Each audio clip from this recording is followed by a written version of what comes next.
നമ്മുടെ കുട്ടികൾ നമുക്കെപ്പോഴും കൗതുകമാണല്ലേ. അവർ മുതിർന്നവരിൽ നിന്നും വളരെയധികം വ്യത്യസ്തത പാലിക്കുന്നുണ്ട്. അങ്ങനെയുള്ള കുറച്ച് കാര്യങ്ങൾ നമുക്ക് പരിശോധിക്കാം.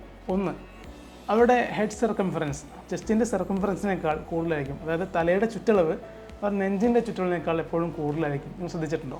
രണ്ട്, അവരുടെ കണ്ണുകൾ ഹൈപ്പർ മെട്രോപ്പിക് ആയിരിക്കും. അതായത് ദൂരക്കാഴ്ചയായിരിക്കും അവർക്ക് മുന്നിട്ട് നിൽക്കുന്നത്.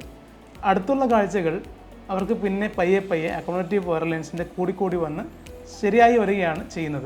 മൂന്നാമതായി, അവരുടെ ലിവറിൻ്റെ വെയിറ്റ് ശരീരത്തിൻ്റെ ഏകദേശം 5% ഉണ്ടായിരിക്കും. മുതിർന്നവർക്ക് അത് 2% മാത്രമാണ്.